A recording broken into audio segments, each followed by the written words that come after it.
She was just a poor girl, struggling to care for her disabled kid brother. But everything changed the day she helped an old woman carry her things. She didn't know that small help would open a new door in her life. She got a job, but the house was full of secrets. And one of those secrets was love. How did her kindness bring such a big change? And who really was the old woman she helped that day? Sit back and find out as we enter this powerful story.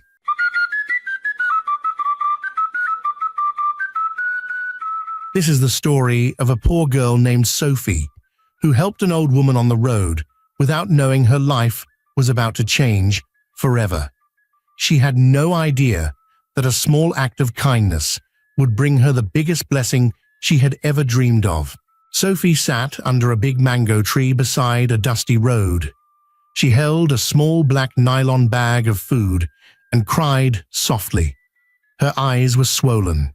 Her clothes were old and faded. She had not eaten since yesterday, but she was not thinking about herself. Her younger brother, Caleb, had not eaten either. Since the accident that took their parents' lives, Caleb could no longer walk well. He now used wooden crutches to move around. Sophie looked at the sky, tired and weak. The food she carried was all she could afford. She whispered, "God, please. Caleb is suffering. I don't know what else to do." As Sophie wiped her tears, someone stopped in front of her. "My daughter," a weak voice said. "Please help me. I haven't eaten since yesterday." Sophie looked up quickly. It was an old woman. Her face looked tired. Her wrapper had small tears. She had no bag, no food, only a worn-out slipper on her feet and sadness in her eyes. She pointed to the nylon bag in Sophie's hand. "Can you help me with your food, please?" she asked gently. Sophie held the food close to her chest. "I'm sorry," she said. "It's for my brother. He hasn't eaten, and he's sick." Sophie held the food tighter as she looked at the old woman. "I would love to help you," she said, her voice shaking. "But this is the only food for me and my brother." She wiped her face quickly. "He's very hungry. He didn't eat yesterday, and he can't walk well." The old woman looked down. She didn't say anything. Slowly, she walked to a stone nearby and sat down. She placed one hand on her chest, like someone in deep pain. "My daughter," she said softly, "even one bite will save me." Sophie looked at her again. The old woman's feet were dry and dusty. Her wrapper was torn at the edge. Her hands were shaking, and she looked like someone who had walked a long way. Sophie felt her throat dry up. She looked down at the food in her hand. Then she looked at the woman. Something inside her felt heavy. Sophie closed her eyes. Her heart beat fast. She opened her eyes and looked at the woman again. The woman's lips were dry. Her hands were still shaking. She sat quietly, waiting, but not begging anymore. Sophie slowly knelt down beside her. She untied the nylon bag, and the small white plate inside was still warm. She gave it to her. "Take it," Sophie said in a quiet voice. The woman looked at her with surprise. Her eyes filled with tears. "God bless you, child," she whispered. There was silence, but in Sophie's heart, something felt strange. She didn't know this was the moment her life was about to change forever. When Sophie got home, she pushed the wooden door open and walked inside their small room. Caleb sat by the window, staring at the sky. The moment he saw her, his eyes lit up. "Sophie," he called out. "Did you bring the food?" Sophie stood by the door. She nodded slowly. "I did, but I gave it to an old woman. She was hungry too." Caleb's face fell. "But I'm so hungry, Sophie," he said with a weak voice. Sophie walked to him quickly and sat beside him. She hugged him tightly. "I know, Caleb. I know." Her eyes were wet. "I didn't want to," she said quietly. "But when I saw her sitting there, weak and tired, my heart couldn't leave her." Caleb leaned on her shoulder. There was silence between them for a while. Then Caleb looked up at her. "Will we ever be okay, Sophie?" Sophie didn't answer. She only held him tighter. Later that morning, Sophie went to work at the construction site. Her job was to fetch water and fill big drums. The sun was hot, the ground was dry, her legs were tired, and her hands felt heavy. She hadn't eaten anything that morning. With every bucket she carried, her body felt weaker. She tried to smile at her co-workers, but her lips felt dry. By afternoon, she could no longer stand straight. She dropped her bucket and walked slowly to a nearby tree. She sat on the dry sand under the tree. Her head was hot. She leaned back and closed her eyes for a moment. But that moment turned longer, and before she knew it, she had fallen asleep. Mr. Amos, the supervisor, walked into the construction site, wearing a shirt and dark glasses. He looked around. Workers were carrying sand, mixing cement, and pouring water. But Sophie was nowhere in sight. "Where is that lady?" he asked one of the men. The man pointed toward the tree. "I think she went there to rest." Mr. Amos walked fast to the tree. He saw Sophie lying on the ground, eyes closed. She looked tired. Her cloth was dusty. Sweat covered her face. He stood over her and shouted, "So you're sleeping when others are working?" Sophie jumped up quickly. Her heart beat fast. "I'm sorry, sir," she said, shaking. "I didn't mean to sleep. I was just tired." "Tired?" Mr. Amos shouted again. "Am I paying you to sleep?" Sophie opened her mouth to speak, but no words came out. Her legs felt weak. Her eyes looked down at the sand. Mr. Amos laughed, but it was not a kind laugh. "You are lazy," he shouted. "Leave my sight this minute." "Please, sir," Sophie said, kneeling down. "Please don't send me away. I need this job." Mr. Amos turned his back and walked off. "You will not get a dime from me, not even 1 naira." Sophie watched him leave. Her hands dropped to her sides. Tears rolled down her face. She turned and walked home slowly. Her legs shook. Her eyes could hardly see the road. When she reached home, Caleb was still sitting by the window. The moment he saw her, he knew something was wrong. "Sophie," he said softly, "what happened?" She sat on the floor and covered her face. "I lost the job," she said. Caleb crawled to her and held her hand. "What will we do now?" he asked. Sophie didn't answer. They both sat in silence. Then Caleb looked up at the ceiling and said, "Dad, Mum, we are suffering." Tears fell from Sophie's eyes as she joined in the quiet prayer. That night, the small room was quiet. Caleb had fallen asleep early. His arms were wrapped around a pillow. Sophie sat on the floor, her back against the wall. She didn't feel sleepy. Her eyes stayed open as she stared at the old zinc roof. A small drop of water fell from the leaking corner. The room was hot, but she still covered Caleb's legs with a wrapper. She looked at him for a long time. Sophie placed her hand on his chest gently and sighed. She whispered, "God, I don't know what to do again. Please help me. My brother needs food. He needs a doctor. Please show me what to do." She wiped her face and looked up again. Then she closed her eyes and prayed silently. She didn't know when sleep carried her away. The next day, Sophie went to a developed part of the city. She walked slowly on a long street. Her feet were dusty. She had searched for work all morning, but nobody wanted her. She passed a big house with flowers in front. A small wooden board was tied to the gate. It said, "Housekeeper needed urgently. Apply in person." Sophie stopped. She looked at the board again. Her heart started beating fast. She looked at the sky and said softly, "God, help me." She turned back and stood in front of the gate. Should I knock? What if they say no? She touched the gate with her knuckles and stopped. She breathed in, looked at the sign again, and whispered, "Please, God, let this be the one." Then she knocked. A few seconds passed. She heard slow footsteps inside. The gate creaked open. A man in a brown security uniform looked at her from head to toe. "Yes? What do you want?" the man asked. Sophie swallowed hard. "I saw the sign, sir. I'm here for the housekeeper work." The security man looked at Sophie from head to toe again. "You came for the housekeeper job?" he asked. Sophie nodded quickly. "Yes, sir." He looked back into the compound, then turned to her. "The boss is not around now," he said. "But you can come back tomorrow morning.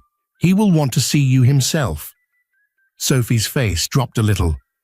"Please, sir," she said. "Can I just wait for him?" The man shook his head. "No need. He doesn't like strangers waiting at the gate. Just come early tomorrow, before 8. Sophie nodded slowly. "Thank you, sir. I will come." She turned and walked out of the gate. The man stood and watched her walk away for a while, then closed the gate gently. As Sophie walked down the dusty road, her legs felt weak, but her heart was full of hope. She looked up at the sky. "God, please don't let me miss this chance," she whispered. As she approached her house, she saw someone ahead. It was the same old woman she had given food, the one with the tired eyes and torn slippers. She was carrying a heavy sack on her back. The sack looked too heavy for her. The woman walked slowly, bending forward. Sophie ran to her quickly. "Mama," she called out. The old woman turned. "You again?" the woman said, breathing hard. "Ah, my daughter. God bless you." Sophie held the sack. "Let me help you, Mama. This is too heavy." The old woman smiled. "You are truly a child of light," she said. "May your days be full of joy." Sophie smiled, even though her arms hurt, as she lifted the sack. As they walked together, the woman asked, "How is your brother?" Sophie looked down. "Still the same." The old woman nodded. "You helped me when you had nothing. Heaven saw it. Good will come to you." Sophie smiled, but said nothing for a while. Then the woman stopped and placed her hand on her chest. "My name is Deborah, but you can call me Mama D," she said, with a small smile. Sophie's face lit up. "Deborah? Wow! That name is beautiful. I like it." Mama D smiled again. "Thank you, my child. What's your name?" "My name is Sophie," she replied softly. They kept walking slowly, one step at a time, both quiet. The next morning, Sophie woke up before the sun. She got water, bathed quickly, and wore the neatest dress she had. She combed her hair well and tied it with a scarf. Before leaving, she looked at Caleb, who was still sleeping. She kissed his forehead. "Pray for me," she whispered. When she got to the big house, the guard from yesterday saw her and smiled. "You came early," he said, opening the gate. "Yes, sir. Thank you so much," Sophie replied. He led her in. A tall man with a calm face and bright eyes sat on a chair in the compound. He wore a clean shirt and held a cup of tea. He looked at Sophie carefully. "You're here for the housekeeper job?" he asked. "Yes, sir," Sophie said, standing straight. The man put down his cup. "I'm Mr. Sampson. I own this house. You can sit," he said, pointing to a chair across from him. Sophie nodded and sat down.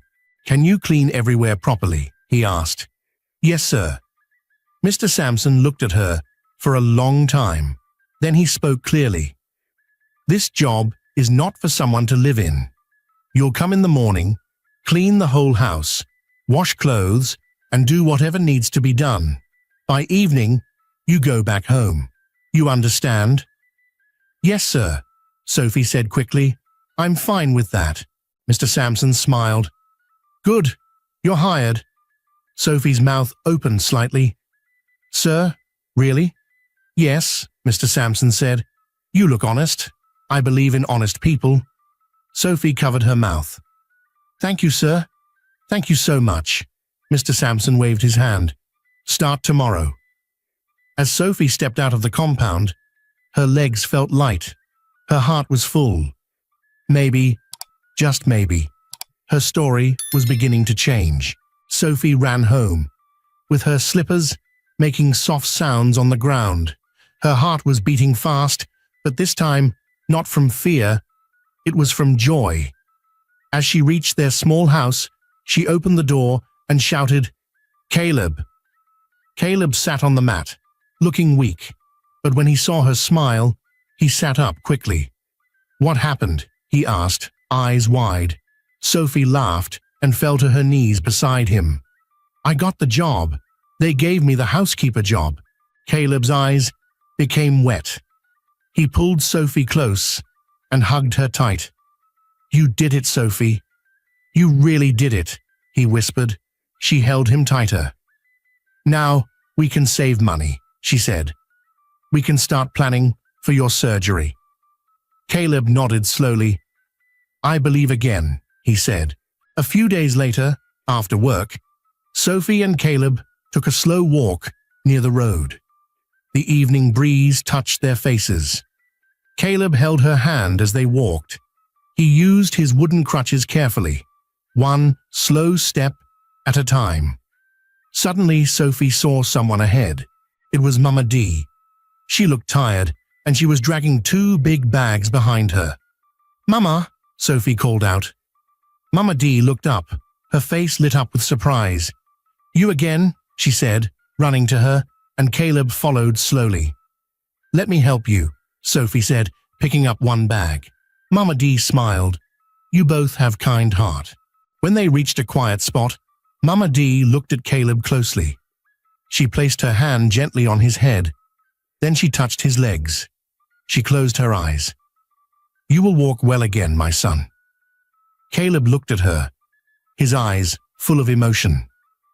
Thank you, Mama, he said softly. They all smiled. Then they walked down the street together.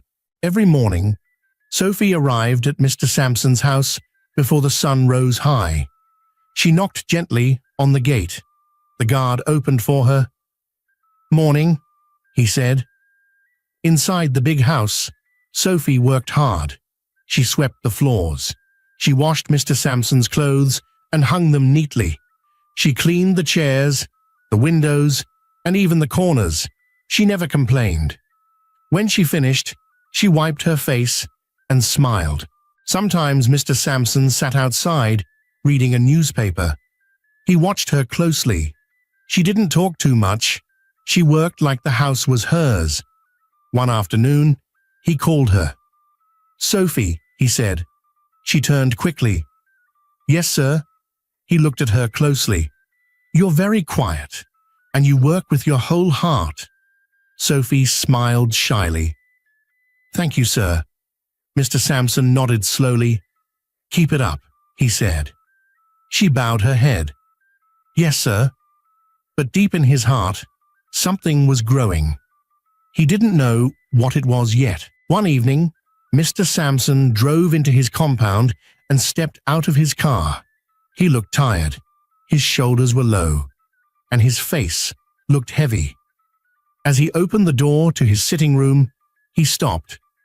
On the table was a hot plate of food, yam porridge, fresh and smelling sweet. A small note was beside it.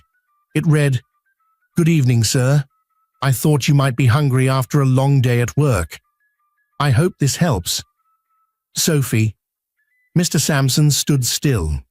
He didn't move, he just stared at the food, and then at the note again. He pulled a chair and sat down slowly. He didn't eat yet. He just sat there, thinking. His eyes moved to the kitchen. The pots were clean, the dishes were washed, the floor was neat. He looked back at the food. Cooking was not part of Sophie's job. She was only meant to clean and leave by evening. but she had gone beyond what was asked of her. "No one has ever done this for me since my cook traveled," he said to himself. He touched the note again and smiled. "Sophie," he whispered, "who are you really?" The next day, Mr. Sampson sat in his room with his phone pressed to his ear. He was talking to his mother. His voice was calm, but his eyes looked tired. "Mama, you know I want you to stay here with me," he said. His mother's voice came from the other end. "I know, my son, but I won't stay in that big house with you. I have my reasons." Sampson sighed. "You only visit once in a while. I miss you." She laughed a little. "I miss you too. But that place is too quiet for me." Then her voice changed. "Sampson, what about your future? You're not getting younger." Sampson looked at the floor. "Mama, please not again," she continued. "You don't even have a fiancé. Look at your mates. All of them are married with children." Sampson kept quiet. "I'm not saying you must marry now," she said, "but at least have someone close, someone with a good heart. In fact, I have someone in mind, someone I've been observing for a while now. She's perfect for a wife. I'll arrange your meeting with her. Please don't say no." "I understand," he said softly. They spoke for a few more minutes, then ended the call. Mr. Sampson lay on his bed, deep in thought. Outside, the night was quiet. Inside, his heart was not. One day, Mr. Sampson sat in his living room, pretending to read the newspaper. But his eyes were not on the paper. They were on Sophie. She was outside, sweeping the front of the house. Mr. Sampson watched from the window. His heart was beating slow, but hard. "She's not like other girls," he whispered to himself. Later that afternoon, Sophie came inside to mop the sitting room. "Good afternoon, sir," she said politely. "Good afternoon, Sophie," he replied. As she worked, he kept looking at her from time to time. Her steps were calm. Her hands moved gently. She didn't speak unless she needed to. Mr. Sampson looked down at his own hands. He had never felt this way before. He shook his head a little and smiled. "Why is my heart beating like this?" he whispered. But deep inside, he knew the answer. That same week, Sampson was in his office, getting ready to leave for the day. He had packed his laptop into his bag and was zipping it up when his phone rang. He picked it up and saw the name, Mum. He smiled and answered. "Mama, good evening." Her voice came through, soft and cheerful. "My son, how are you?" "I'm fine, Mama. Just about to leave the office." She cleared her throat and said, "I've been thinking. I want to come and spend a few days with you." "You mean it?" he asked. "Yes," she replied. "I'll come tomorrow if that's okay." He smiled deeply. "Thank you, Mum. I've missed you." "I've missed you too," she said. "Okay, Mama, I'll be waiting." They said goodbye and ended the call. It was a quiet morning. Sophie was inside the sitting room, dusting the chairs like she always did. She wiped every corner and moved slowly to the next one. Just then, Mr. Sampson walked in. He stood by the door and watched her for a while before speaking. "Sophie," he said softly. She turned quickly. "Yes, sir." He stepped closer. "Please clean the guest room. My mother will be coming over, and she is staying for a few days," he said. Sophie nodded. "All right, sir. I will clean it now." Then Mr. Sampson looked at her with calm eyes. He paused for a moment and said gently, "Please, be on your best behavior." Sophie stood still for a second. She didn't understand why he said that, but she didn't ask. She only nodded. "Yes, sir." As he walked away, she continued her duty. Later that afternoon, Sophie was at the dining. She was wiping the table, trying to make everything shine. She wanted the place to look very neat. After all, it was the boss's mother that was coming. Just as she was cleaning the dining table, she heard a knock on the door. Mr. Sampson quickly stood from his chair in the study and walked to the door. Sophie turned her head, watching from the dining. He opened the door. The moment the door opened, Mr. Sampson smiled wide. "Mum," he said. He stepped forward and gave the woman a big hug. Sophie stood upright and looked closely, but as soon as her eyes saw the woman's face, she froze. The hand towel was still in her hand. Her legs stopped moving. Her mouth slowly opened. She couldn't believe what she was seeing.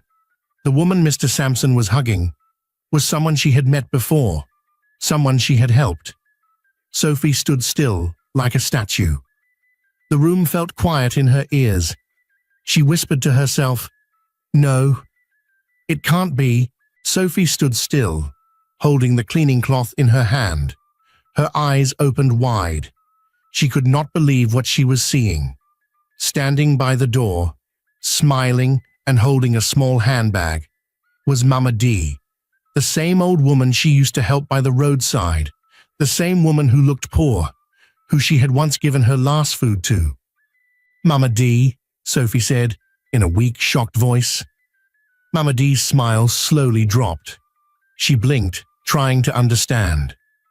"Sophie," she said softly. They both stared at each other, in complete shock. Mr. Sampson stood between them, confused. He looked at Sophie, then at his mother, then back at Sophie. "Wait," Sampson said, walking closer. "Do you two know each other?" Sophie's mouth was still slightly open. She looked down and nodded slowly. Mama D said nothing. She just looked around the house, then back at Sophie, then at her son. Sampson narrowed his eyes. "What's going on here?" he asked again, this time more serious. Mama D took a deep breath and said quietly, "Let's all sit down."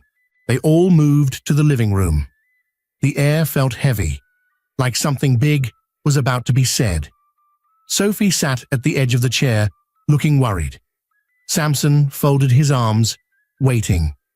Mama D sat gently, then looked at Sophie with a kind smile.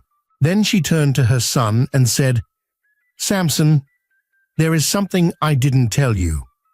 I did something behind your back, but I did it for a reason." Sampson raised his eyebrows, confused. "I went out dressed like a poor woman," she continued. "I did it because I wanted to test the hearts of young girls." She turned to Sophie again, who was now sitting with her head low, wiping quiet tears from her cheeks.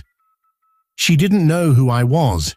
She didn't do it because of money or favor. She helped me from her heart," Mama D continued. "Even when she had nothing, she gave me her last food." Sophie sniffed quietly, trying to stay calm. "She helped me carry heavy things when no one else would stop. And even with all that, she still talked about her brother, how he was crippled, how she needed money to pay for his surgery. Yet she still found the strength to help me." Mama D shook her head slowly. "She is not just kind, she is rare," Mama D said with a proud smile. "The kind of woman a man should never take for granted." The room was silent again. Sampson didn't move. He sat still, staring at the floor, deep in thought. Then, slowly, he leaned back into the chair. His eyes were blank and his lips tight. He still didn't say a word. A heavy silence filled the room. Then Sampson slowly stood up from the chair. His hands were in his pockets. He didn't look at anyone. Without saying a word, he turned and walked to his room. The door didn't slam. He just closed it quietly behind him. Inside his room, Sampson walked to the window. He stood there, staring out at the blue sky. His heart was full. He thought about all the times he had seen Sophie working, how she cleaned, how she cooked, even when it was not part of her job, how she always smiled.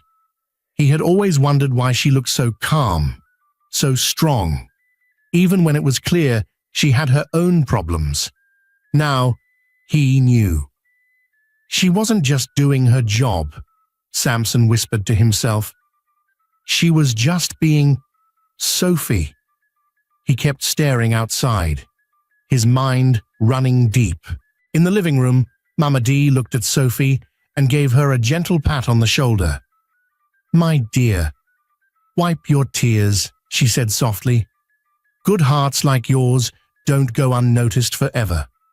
Sophie looked up slowly, eyes still wet, heart still shaking. But deep inside her, something warm was beginning to rise. She looked at the clock on the wall. Her eyes widened.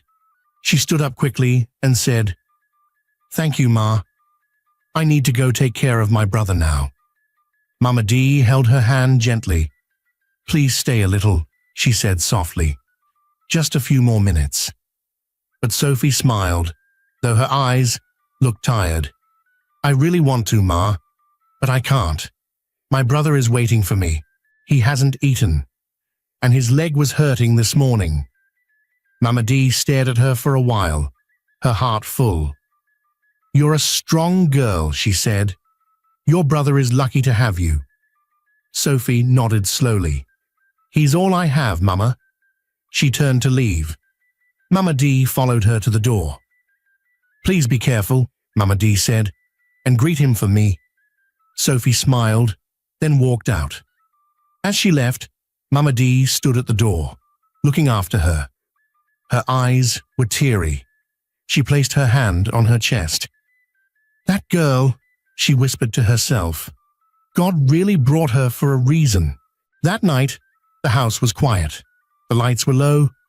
Mama D walked slowly to her son's room. She knocked softly. "Come in," Samson's voice came. She opened the door and entered. Samson was sitting on the bed, holding a book, but not reading it. Mama D sat beside him. "I'm sorry," she said gently. Samson looked at her. "For what, Mum?" "For not telling you earlier about what I was doing," she said. "I only wanted to find a wife for you, but not just any woman, a woman with a clean heart." Samson closed the book and placed it beside him. "Mum," he said quietly, "I think I already know." Mama D looked at him with surprise. "You know what?" she asked. Samson sighed. His face looked calm, but serious. "I've been watching Sophie too," he said. "Not because of your plan. I didn't even know about it, but something about her just touched me." Mama D listened closely. "She doesn't pretend," he continued. "She doesn't talk too much. She just does the right thing, even when no one is looking, even when she's tired." There was silence for a few seconds. Then Samson said, "Mum, I care about her. Deeply. I think I'm falling for her." Mama D jumped up from where she was seated and clapped her hands. "My son, then follow your heart. Don't waste time." Samson smiled a little, but his eyes still looked far away. "Mum," he said, "what if she says no?" Mama D sat back and held his hand. "She won't. A girl like Sophie doesn't give her time to just anyone. You've already entered her heart. She just doesn't know it yet." The next morning was quiet. The sun was just coming out. Samson stood outside the gate. His hands were inside his pocket. His eyes kept looking down the road. He had not slept much all night. He kept thinking about Sophie, about her smile, her soft voice, the way she always helped without talking too much. Then he saw her. Sophie was coming slowly, carrying her small nylon bag. Her scarf was tied neatly. She looked energetic, but peaceful. Samson's heart beat faster. He smiled gently as she walked closer. He said in his mind, "That's her. That's the woman I want, not because of her face, but because of her heart." He stood still, waiting. As Sophie got close, she greeted, "Good morning, sir." "Good morning, Sophie," he replied. She didn't know he had been standing there just for her. She didn't know today was not going to be a normal day. Samson turned and watched her enter the house. As she walked into the house, she went to greet Mama D. "Good morning, Mama," Sophie said, bowing a little. Mama D smiled warmly. "Good morning, my daughter. How is your brother?" "He's fine, Ma. Thank you," Sophie replied softly. Mama D touched her shoulder gently. "May God bless you, my daughter." "Thank you, Ma," Sophie said again, and went on to start her work. Now, as she turned to leave after cleaning, she heard his voice. "Sophie," Mr. Sampson called. She turned around. "Sir?" "Please come," he said, still seated. She walked to him and stood beside the chair. She looked at him and noticed something was different. He was smiling, but it was a quiet smile. He looked up at her and said, "There's something I want to tell you." Sophie nodded. Her eyes looked unsure. Samson stood up. He took a deep breath. Then, looking straight into her eyes, he said clearly, "Sophie, I want to marry you." The room went quiet. Sophie froze. Her mouth opened slightly, but no words came out. She looked down, then looked up again. Her hands were shaking a little. After a few seconds, she said in a soft voice, "Sir, I'm not saying no, but I want to think about it." Samson nodded gently. "Take your time, Sophie," he said. "I'll be waiting." She gave a small nod, picked up her bag, and walked out of the house. But her mind was not calm. Her heart was full of questions, full of thoughts. She kept thinking as she walked home, "Is this real? Can this be true? Or am I dreaming?" From that day, Sophie began to watch Mr. Sampson closely. She didn't want to rush her answer. She wanted to be sure of the kind of man he really was. One morning, she came early and sat on the bench near the backyard. From there, she could see the front gate. The gateman walked up to Mr. Sampson, looking worried. "Sir, the plumber said he can't come today. He said, there's traffic." Mr. Sampson sighed and looked at his time. "Call him again. Tell him if he can't make it, we'll look for another person. This is not the first time he's doing this." The gateman nodded quickly and walked away. Mr. Sampson didn't raise his voice. He didn't insult anyone. He just spoke clearly, like a leader.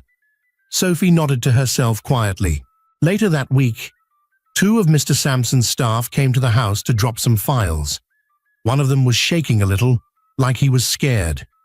Mr. Sampson took the file and said, "You're late, but since this is your first time, I'll let it go. Next time, call ahead." "Yes, sir," the young man replied, looking down. Mr. Sampson patted his shoulder gently. "You're doing okay. Just be more serious with your time." They both smiled, and Sophie watched everything from the kitchen door. She began to see something different. Mr. Sampson was not soft. He was not weak, but he was fair. He corrected people, but he didn't insult them. He had power, but he didn't use it to bring fear. She also noticed how he loves and cares for his mother. He always asked if she needed anything. He sat with her some evenings, listening to her talk about village stories. Sophie started to smile to herself. Every new thing she saw made her feel safe. At night, she would lie down beside her brother and think. One evening, she whispered to herself, "If I say yes, I think I'll be saying yes to a good man." A week later, Sophie came into the house wearing a long yellow gown. Her hair was neat. Her face was glowing. Mama D was in the kitchen. Mr. Sampson was reading a file in the sitting room. Sophie walked in slowly. "Good morning, sir," she said. Mr. Sampson looked up and smiled. "Sophie, good morning." She walked closer and stopped in front of him. "I've been thinking," she said. He closed the file and looked up at her, his eyes focused. "I've thought about everything," she continued, "and now I'm sure." She smiled and said clearly, "I will marry you." Mr. Sampson jumped up. He couldn't hide it. His eyes grew wide. His mouth opened in joy. He hugged her tight. Not too tight, but with all his heart. "Thank you, Sophie," he whispered. "Thank you." Just then, Mama D walked into the room. She saw them standing together and stopped. "What's going on?" she asked with a small smile. Sophie turned to her and said, "Mama." I said yes. Mama D dropped the spoon in her hand and screamed, "Thank you, Lord." She started dancing around the sitting room. She clapped her hands. She sang loudly, "My son has found a wife, a good wife. Thank you, Lord." Mr. Sampson and Sophie laughed together. Sophie's heart felt light, but deep inside, she knew this was just the beginning. Sophie sat beside Mr. Sampson in the living room. She held her phone and showed him something. Sampson," she said shyly. "I've been thinking, I want to go back to school." He looked at her surprised. "Really? That's a good idea. Do you want to go to a campus?" She shook her head. "No, I want to study online. That way, I can still help with the business." Sampson smiled. "Say no more." He devised a plan and enrolled her in a top online university. He paid her tuition in full and even got her a new laptop and study desk. But that wasn't all. He also found out what Sophie truly loved: cooking. So, without telling her, he set up a surprise. He drove her to a busy street in town. Right there, a new shop stood, shining with bright colors. Sophie stepped down from the car, confused. "Why are we here?" she asked. Sampson gave her the key. "This is your shop, Sophie," he said. "You're now the head of your own catering business."